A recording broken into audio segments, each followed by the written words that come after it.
Tracey Scott, I am so excited to have you here today and for us to just dive into conversations about leadership and affordable housing. So thank you. Yes, thank you for having me. Absolutely my pleasure. So I'm going to start us off with a big one. My question for you today, and most especially, just I'd love for you to reflect also on your own journey as a leader, but the leaders that you're currently working with in your practice. What trait do you see as most important for a leader to be effective in these, to say it mildly, dynamic times? Yeah. Well, thanks, Michelle. That's I would like to say that this time is unusual, but if you ask our parents or our grandparents, they also went through their crises and thinking that, oh, this has never happened before. And so I think there are traits that as a leader you have to have no matter what. And but as I was thinking about this question in particular, I think it's about believing in abundance. Because what's happening right now is everybody's getting smaller and smaller and getting very insular in their world and protective, and thinking that they are the ones having the biggest problems, and so they've got to protect their business, their staff, their people, and because there's not enough, and there is enough. I really think there is. What's not there is the intention and the choices that we're making as a society. And so the big we, have decided that only some parts get some things and others get more, perhaps. But there's enough for everybody. Nobody needs to be hungry. And when you start to think from a place of abundance as a leader, then you also start to see opportunity. You start to see where there are possibilities. And you can also speak with your teams about that this isn't the end. Nothing just causes our end. We have to believe that there's more and that we can do more, and or what our mission is. We can simply meet our mission, and there's more than enough to make that possible. I so appreciate the context that you're setting here of abundance, and sharing specifically. We need to be talking to our teams about this. We need to be looking at our operations and our missions and say, okay, what do we really need? Not necessarily the shiny thing or the flavor of the day, but how do we focus on the things we need? Right. As you think about leaders needing to make some of these decisions, what sort of advice are you giving them as far as where to even begin? How do I begin to think in light of abundance? Where do I start? Right. Well, I think in order to keep your mind open, right, you also have to be willing to let go of some things. Right? And we all know this. We all know that we have inefficiencies, for instance, in our business. It doesn't matter. I have inefficiency in my family. I know we could do things better. Just thinking about when you used to have the video stores and you had to return the video rewound. And I said to my family one year, this year, we are not going to pay the extra $1 because we didn't rewind the video. And but those are the kinds of decisions, choices, and intentional actions that you have to take. And so I think looking for those efficiencies helps you to uncover where there's more possibility. And that's one of the first places. And even as I talk to some of my clients today, they recognize some of those, but they don't change it. And we know change is hard, but there is the opportunity of making those small changes and testing it, and then also celebrating it with the team. So as your staff is making the change, they get to see the effect, and you don't let it go unnoticed, that we together have moved forward in a way that we can duplicate, or we can take a bigger step the next time, and it's not so scary. And You're absolutely right. Starting small Yeah. and having some initial wins, Yes. it bolsters confidence, but it also helps start the flywheel turning Right. of, oh, we can do this and we can do it well. And now I can see how our organization is sustainable. Yes. Right. I can start to see the horizon line a bit. Right. Yeah, absolutely right. I also want to ping on something you mentioned about context, right? At the beginning of our conversation, we talked a little bit about, if you were to talk to our parents or grandparents about the arc of history, right? And the patterns and the trends of hard times. There's a role for leaders in helping to set the context a bit. Right. And so the leaders that you work with that do it well, what do you see them doing as far as helping an organization understand the contextual moment that we're in? Right. Well, I'm a amateur historian, only in my old age. I wish I had been in when I was in school, but I really appreciate it now. And I think that some of the leaders that have inspired me are able to build that history, and not from an intellectual standpoint. Because just like I mentioned, our grandparents, right? They will say, oh, growing up in the Depression, this is what we had to do. And say, well, we don't have a depression, Grandpa, so how's that going to help us? And the leaders I've seen who are effective are able to say, let me tell you a little story. So it's not, it's almost non-judgmental. It's not like this or that, comparing this or that. Let me just tell you a story. Come along with me. And by the time you get to the end, and I'm thinking of one person in particular, there was an audience of 300 staff members, and she wove that story. We had no idea exactly where we were going. We just know it was once upon a time. And by the time we got to the end, people were almost crying because they understood that context. They understood the feelings, they understood the motivation, they understood where they had come from to get to this point, because everything that's been done before affects each of us individually and collectively, whether we know it or not. And just being able to appreciate that really helped set the stage for many of the changes that we were making in the organization after that point. Yeah, and what you've described, I so appreciate. It's not storytelling or history telling in a patronizing way. It's no, come alongside me and let me share some of my own experience and how this fits in with the moment that we're in today.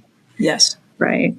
I think about, I'm going to shout out to Linda Mandolini at Eden Housing. She, at the last all-employee conference they held, had a game at every table for the employees that looked like a Monopoly board. Yeah. But it was each presidency since their founding.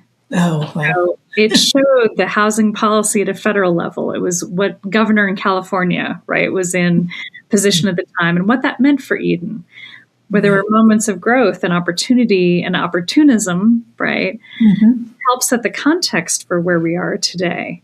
And so it was, yes, it was set up like a game, but that was also partly intentional to say, this is not doomsday, right? We're not in a moment that's unrecoverable. This is an invitation. Right. And we've gotten through things before. Exactly. Just lest we forget.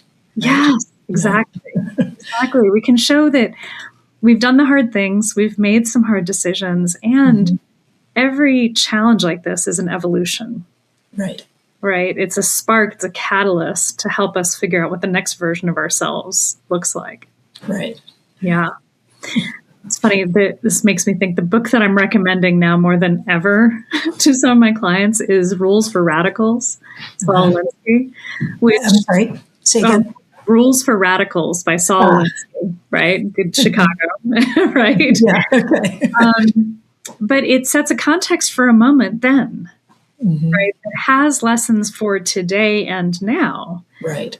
But it's, there's only a small population that's familiar with the content, the context, the focus of that school of thought, kind of organizing. And so what does that mean for us? How do I maybe apply that or don't?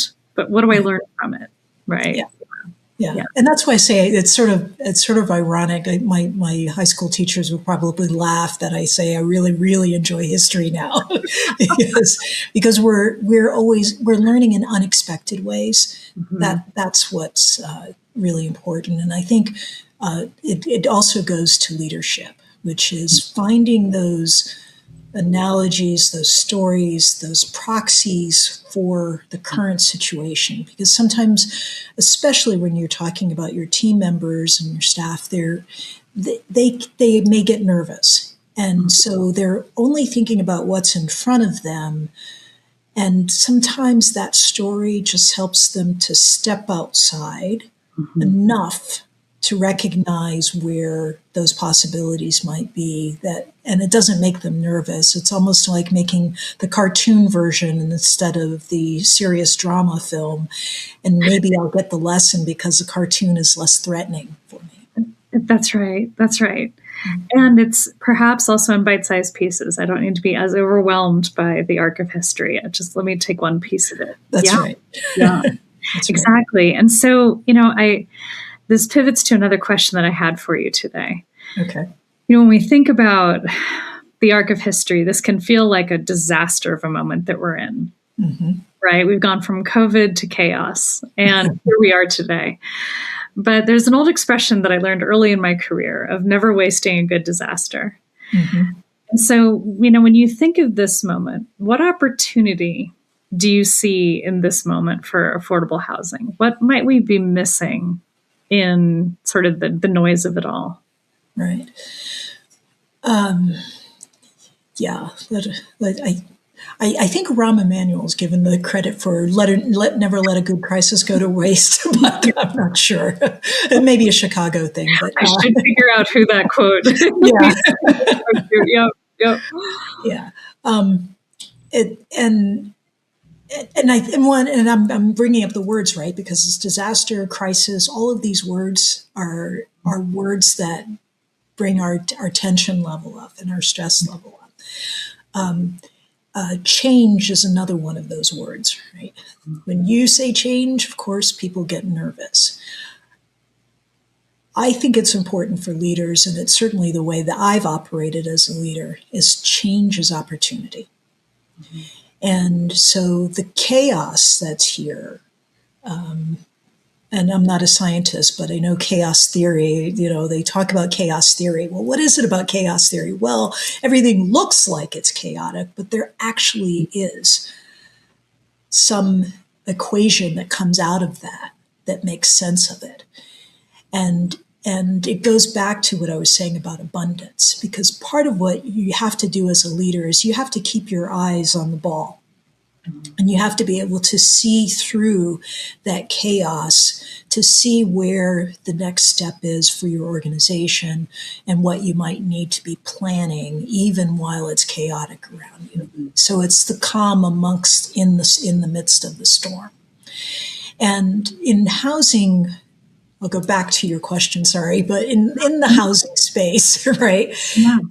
I see this opportunity in this chaos and this upheaval is for us to rethink what we mean when we say affordable housing. Because the 20th, I like to say the 20th century model of affordable housing, we've tried a lot of things, we've done a lot of things, but it was in many ways a different world. We were coming out of industrial revolution and many wars that were devastating worldwide. It was a very different time. Now we have the opportunity to talk about housing for all. So I don't think it's affordable housing anymore. I think it's just housing. And what does it mean for everybody to have a house? And in thinking about that, have we been doing it? We've been doing it with the 20th century model. We've been doing it with this idea of the government providing a lot of it, subsidizing changing things in some ways artificially to make them fit, to make sure that housing was available. And now we can say, well, whoa, whoa, whoa. If everybody should have a house, would we do it differently? Mm-hmm. Would we just, maybe not completely throw out the bathwater with the baby, but or the baby with the bathwater, but maybe not do all of that, keep some of the good things, but recognize that when we say that we're committed to housing and that everybody should have a house or a home, then would we do things differently? For instance, the American dream. Have a little home, a little single family home on the hill with a picket fence, own the land. That's the American dream. It's not necessarily the same dream that people and families have in other countries. But is that sustainable when we have 3 times as many people as we had 100 years ago in this country, right? And so maybe we should start thinking about the objective, which is to house everybody, and not that everybody gets to own a piece of land. We would build smaller. We wouldn't necessarily have all single family detached homes with a quarter acre of land. We would build on top of each other. We would build faster because we're building to make sure that everybody has a house, not to make sure that everybody has a palace. And so I think we have to question some of those things. And it's a good time because now folks are like feeling like, oh my goodness, we don't have enough. Why? Oh, that's the scarcity thinking, but maybe it can spur us to think abundantly. Well, and it is, in many ways, it is the bridge between our political divide. Yes. There is agreement about affordability broadly, right? Right. And then this is an invitation to sit down and really talk about what do we mean by affordability. Right. And also about what we mean as progress. And I appreciate you bringing up this idea of bridging because we know from the surveys, this is the first generation where we've asked young people, do you think you'll do better than your parents? And they've said generally no. That's right. And how can we as a society accept that? I like to think that what we're doing right now is we're not in a society where young people are dreaming. Because if you asked that question 50 years ago, maybe they didn't have any idea how they would do better than their parents, but at least they had the thought that it was possible. And that's where I think we can use this conversation about housing, redefine it so that being housed is success, frankly. Yeah. And how it, whether you own the piece of land under which you're housed, is not the measure of your success. What the measure is whether or not you can move forward, whether you can feed your family, whether you can use that house to raise a family. I used to say to my team that it doesn't count as housing if we just build it. Somebody is actually living in it. And that's the measure that the country can use, that we have children thriving and families thriving and seniors living in a safe environment through the end of their days without a worry on their mind. Then we can say we've answered the housing question. That's right. And I so, as you were responding, it just hit me that so much of this is about us holding on to hope, right? So young people seeing, the hope that my life will be better than my parents by whatever measure, right? I have, whether it's education or my children or ownership of land or wealth. Right. Whatever it might be, that there's a hope that this country creates a foundation and a framework that I can achieve that with hard work. Yes. Right. And that I'm welcome to the table of that American dream, right? Of whatever it is, no matter who I am. Yeah.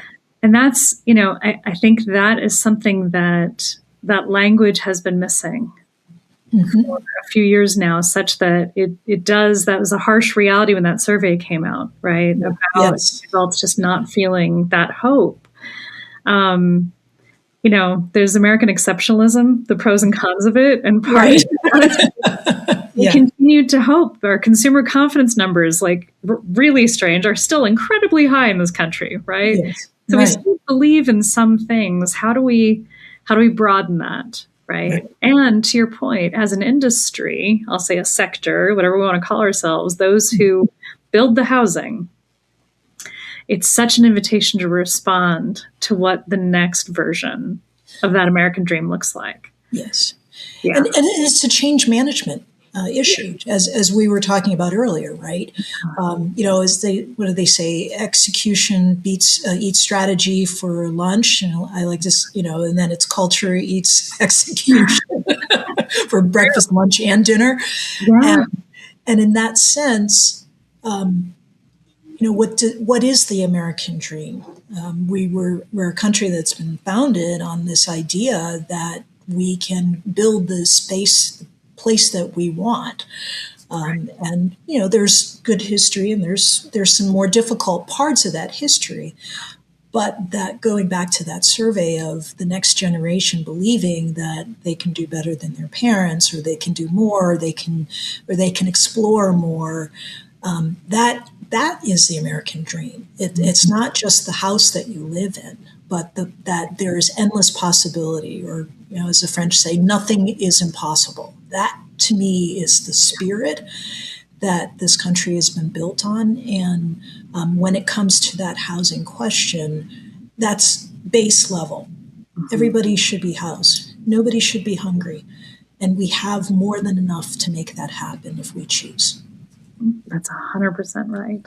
And as leaders, the challenge, when you talk about strategy and execution and culture, it's a delicate dance as a leader to manage all three. Right. And keep your eye on the prize. And so that, when we think about day-to-day priorities,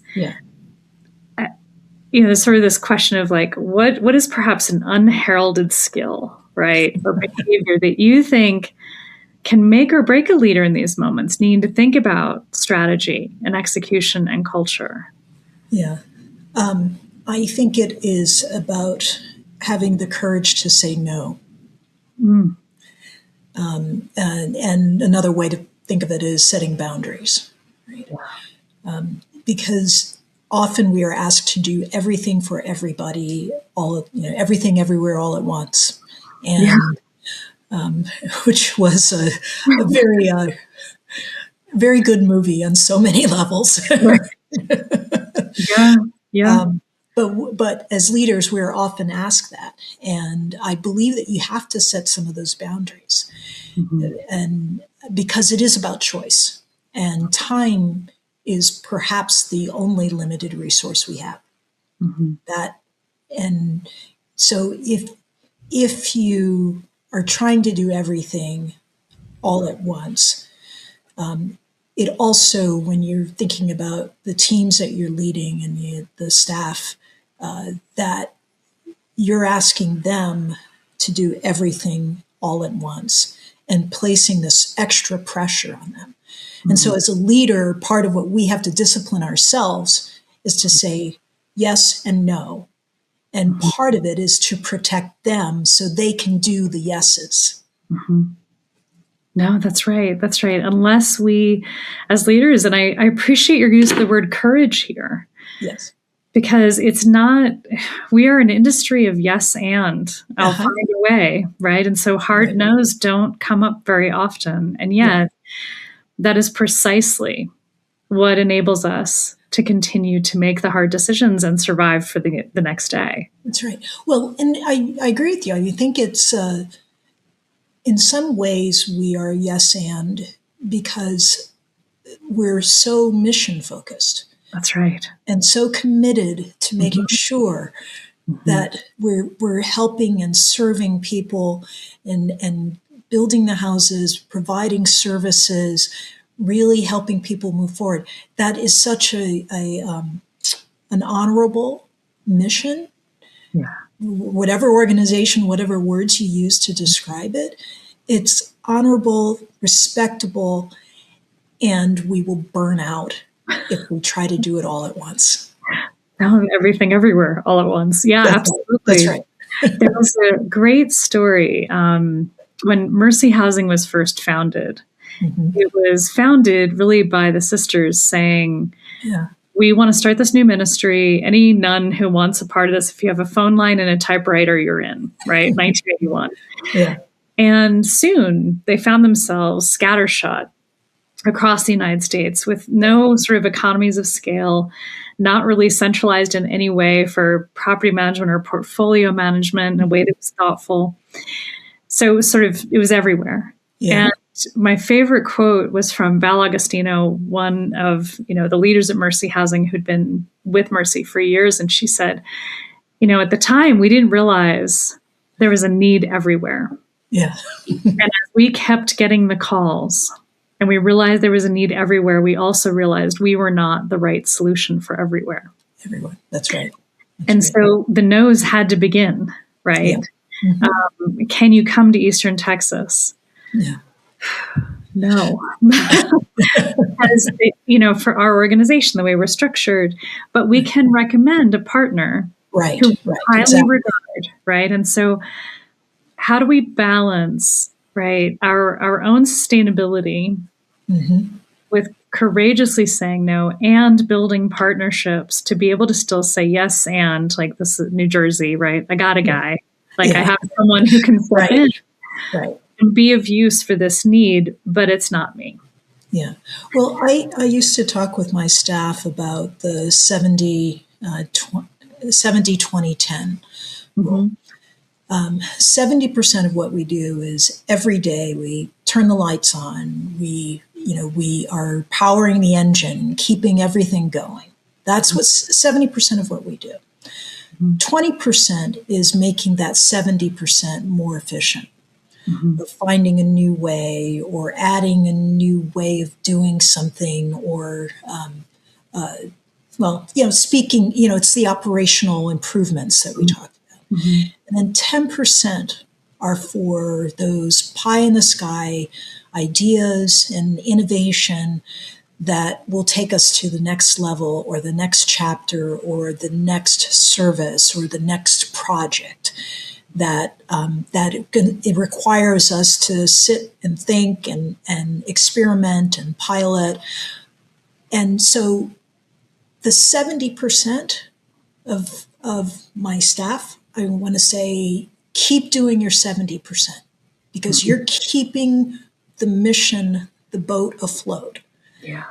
And then there are going to be 20% of folks who say, "Hey, I think we can do a little." And actually, all of us have a little bit of the 20% in us, because the folks who know the jobs best are the ones who are doing them and can also identify what that next level is. If you give them the permission, if you say, "Be courageous, try something new," and then there 10%. That's not everybody, but 10% of the organization's energy can go towards those next big things. And when it comes to the managers and thinking about the strategy and the longer term, right, they're not sitting in the 70% because they don't have to, row the oars of the boat or keep the engine going. And so they have a little bit more time to say what's next. Yeah. And we have to preserve that balance. Yes. Right? Both to boundary the 10% dreaminess. Yes. Right. Make sure that we're still doing the things we must do to be successful. Right. But also to make sure that we make the time for the 10%. Right. Yeah. And we respect it. So that, in my mind, part of being intentional and looking at choices is that you state it. We agree upon it. It becomes our way of operating. And so the dreamer doesn't have to ask permission every time they have a dream. Because we can't regulate that. We don't know when the idea comes.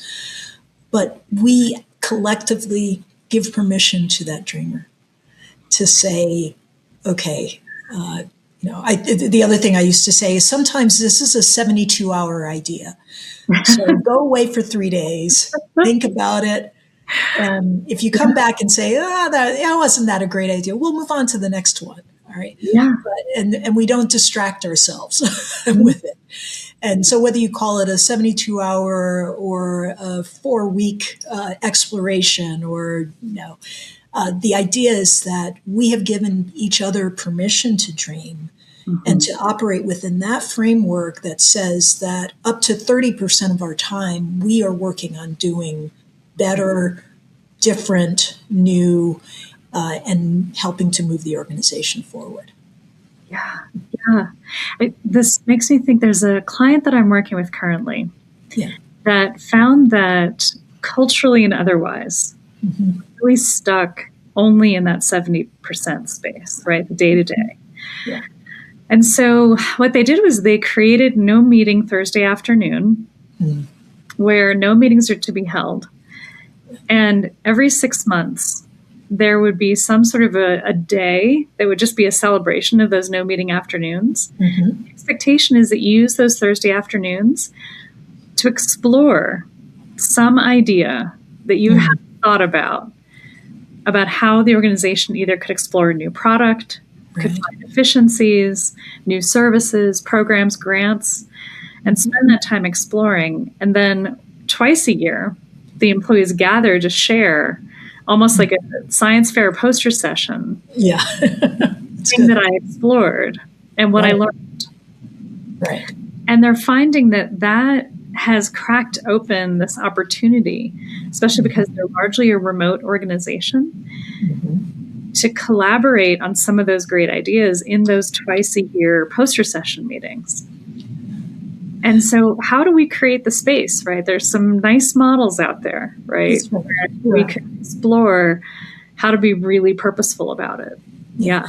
And also to encourage people that it's a way of engaging employees too in a very different way, because we're asking them. And or some people, they've been waiting for that, right? Others are shy. They're like, well, I don't really have anything. Right? And we're saying, that's fine. It's fine if you're, and this is why I like it as the 20 and the 10, because we're not saying you have to be the dreamer.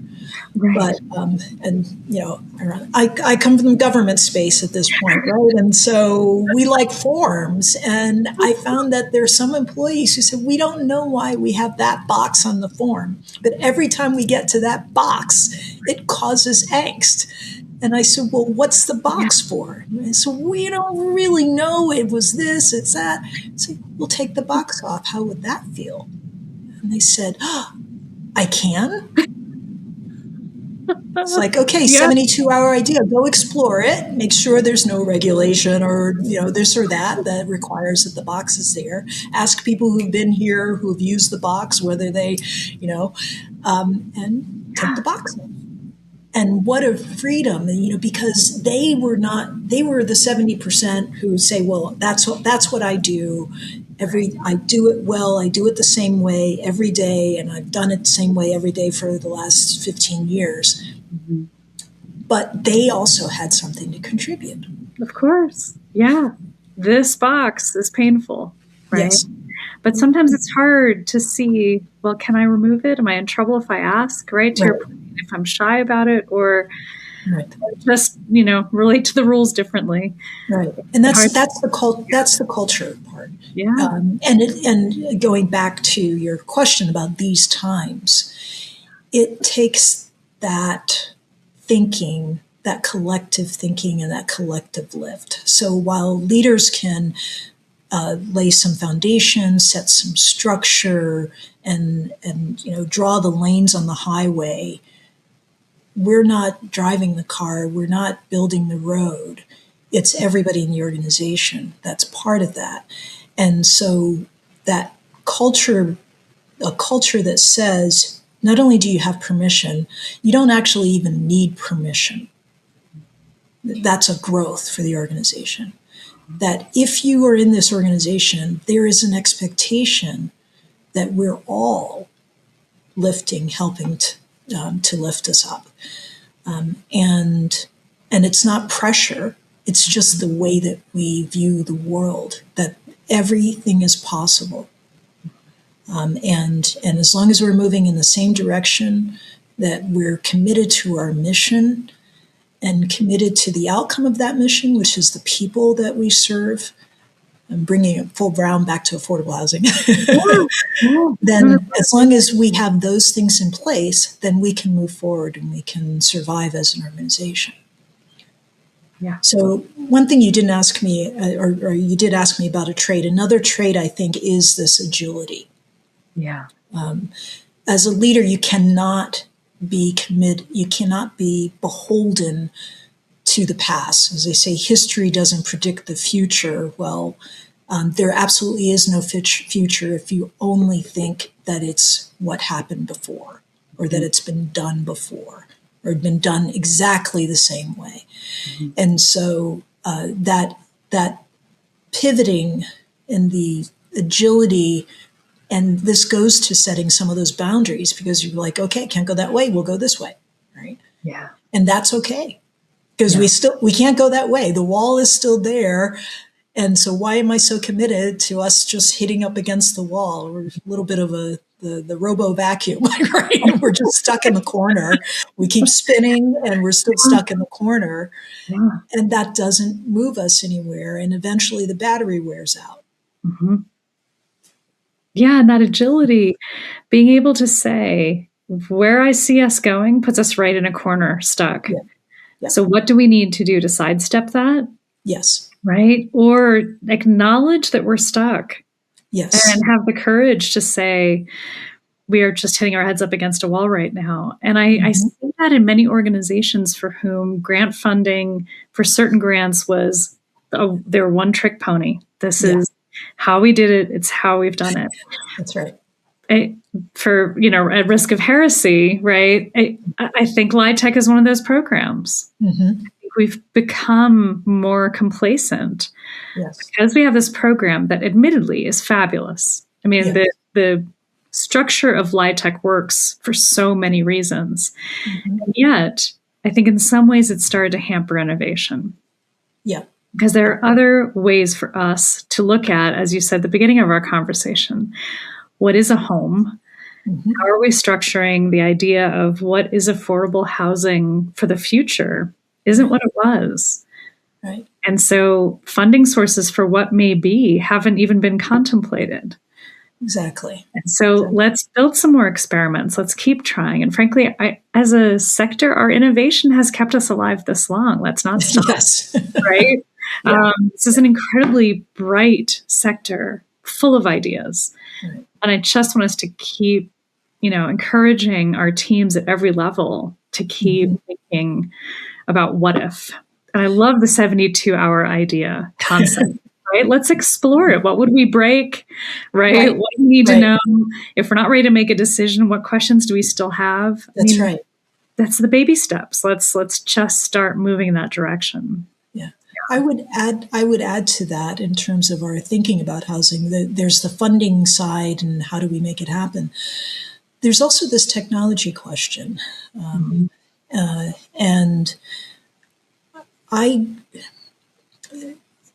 they're modular. Mm-hmm. At one point there was the steel studs kind of approach, or aluminum studs, and that sort of thing. But when we look at technologies like modular, the cargo boxes and those sorts of things, the 3D printing that's out. I keep thinking, well, why aren't we exploring these? We still do, by and large, stick build throughout this country. Yeah. And is that perhaps a false construct that we do it because we did it in the past for a variety of reasons, including economic and business contracts. Right. And so if we said, well, we didn't have to do it that way, and we needed to build faster, we needed to build in different places, or we needed to, then why aren't we thinking, why aren't those technologies moving forward even faster? That's right. And so the 21st century model of housing is not the 20th century model or the 10 AD in the cave model, right? Right. So, Yeah. Who knows what else we could be doing? Yeah, exactly right. We count our leaders to keep their eyes on the horizon, right? Mm-hmm. And to find ways to push, to find ways to use those technologies, right? Home builders have been building modular for well over 20 years. Yes. How do we find a way, right? They've tested that technology. They've refined it. Great. Yeah. We're not first out of the gate with this. No. How do we modify our structures around us, right? Yeah. Advocate for it. Yeah. Oh my gosh, Tracey, thank you so much for your time today. Sure. We've gone well over, and I so appreciate your thoughts. And I appreciate all of your wisdom sharing with our community, your thoughts on where we can go from here. So thank you. Yeah, thank you for having me. This has been fun. We could keep going. I know. I'll solve world number next. Thank you. Yeah.